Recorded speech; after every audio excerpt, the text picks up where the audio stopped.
Halo teman-teman semua, dalam sesi latihan kali ini saya akan membahas tentang motivasi di dalam belajar. Nah, banyak permasalahan, ada beberapa permasalahan yang sering dihadapi oleh siswa maupun siswi ketika mereka di sekolah, yaitu mereka kurang bersemangat dalam belajar, mereka kurang bergairah, sehingga dalam proses pembelajaran tersebut mereka seringkali tidak merasa bersemangat tentunya. Nah, salah satu penyebab dari permasalahan tersebut adalah kurangnya motivasi di dalam belajar. Dan bagaimana motivasi belajar yang tepat sehingga bisa tetap konsisten dalam belajar, simak video ini sampai selesai. Oke, kita lanjut teman-teman semua. Motivasi dalam belajar ini tentu sangat penting. Kita melakukan pekerjaan apapun tentu pasti membutuhkan sebuah motivasi, karena kita melakukan sesuatu itu pasti kita ada tujuan tersendirinya, apakah itu tujuannya untuk apa dan bagaimana, pokoknya ada tujuannya seperti itu.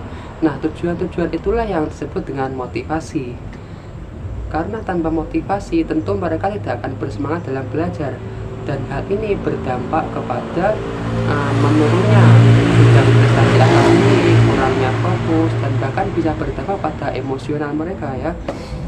Ini seperti rasa cemas, rasa putus asa, kemudian rasa ketertinggalan dengan teman-temannya, dan lain-lain. Nah, bagaimana motivasi belajar yang benar supaya mereka tetap bisa konsisten dalam belajar? Yaitu yang pertama-tama kita harus menetapkan tujuan kita dalam belajar itu untuk apa. Kita menetapkan why-nya itu untuk apa dalam belajarnya. Apakah itu untuk mendapatkan prestasi akademis atau untuk mendapatkan kemudahan dalam proses jenjang menuju sekolah selanjutnya dan lain sebagainya. Yang pokoknya dengan tujuan itu bisa membuat kita terus berusaha untuk mencapai apa yang kita prestasikan tersebut. Lalu yang kedua adalah kita harus menciptakan suasana belajar yang mendukung dengan kondisi yang kita sedang lakukan ya. Tentunya kita harus memilih lingkungan yang sesuai dengan keinginan kita untuk terus belajar. Karena dengan lingkungan itu maka kita bisa ketularan baiknya sama dengan lingkungan tersebut.